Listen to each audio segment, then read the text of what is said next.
Gol de Paolo Guerrero, puso el 1-0 en el Alianza Lima versus Talleres por la jornada 3 de la fase de grupos de la Copa Libertadores. Gol de Paolo Guerrero, puso el 2-0 en el Alianza Lima versus Talleres por la jornada 3 de la fase de grupos de la Copa Libertadores. Gol de Federico Girotti, puso el 2-1 en el Alianza Lima versus Talleres por la jornada 3 de la fase de grupos de la Copa Libertadores. Gol de Federico Girotti, puso el 2-2 en el Alianza Lima versus Talleres por la jornada 3 de la fase de grupos de la Copa Libertadores. Gol de Hernán Barcos, puso el 3-2 en el Alianza Lima versus Talleres por la jornada 3 de la fase de grupos de la Copa Libertadores. Gol de Edison Flores, puso el 1-0 para Universitario ante Barcelona por la jornada 3 de la fase de grupos de la Copa Libertadores. Gol de Santiago González, puso el 0-1 en el Cerro Porteño versus Sporting Cristal por la jornada 3 de la fase de grupos de la Copa Libertadores. Gol de Cecilio Domínguez, puso el 1-1 para Cerro Porteño versus Sporting Cristal por la jornada 3 de la fase de grupos de la Copa Libertadores. Gol de Federico Carrizo, puso el 2-1 para Cerro Porteño versus Sporting Cristal por la jornada 3 de la fase de grupos de la Copa Libertadores.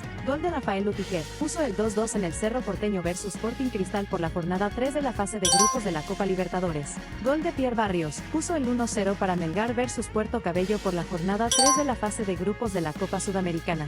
Gol de Ayala, puso el 0-1 en el Atlético Grau versus Sportivo Luqueño por la jornada 3 de la fase de grupos de la Copa Sudamericana. Gol de González, puso el 0-2 en el Atlético Grau versus Sportivo Luqueño por la jornada 3 de la fase de grupos de la Copa Sudamericana. Gol de Garro, puso el 1-2 para Atlético Grau versus Sportivo Luqueño por la jornada 3 de la fase de grupos de la Copa Sudamericana. Gol de Bandiera, puso el 2-2 para Atlético Grau versus Sportivo Luqueño por la jornada 3 de la fase de grupos de la Copa Sudamericana. Gol de Gentile, puso el 0-1 en el Deportes Iquique versus Cienciano por la jornada 3 de la fase de grupos de la Copa Sudamericana. Gol de Pino, puso el 1-1 para Deportes Iquique versus Cienciano por la jornada 3 de la fase de grupos de la Copa Sudamericana. Gol de Fuentes, puso el 2-1 para Deportes Iquique versus Cienciano por la jornada 3 de la fase de grupos de la Copa Sudamericana. Gol de Garcés, puso el 2-2 en el Deportes Iquique versus Cienciano por la jornada 3 de la fase de grupos de la Copa Sudamericana. Mira también el abecedario de Mariano Clos en mi canal de YouTube.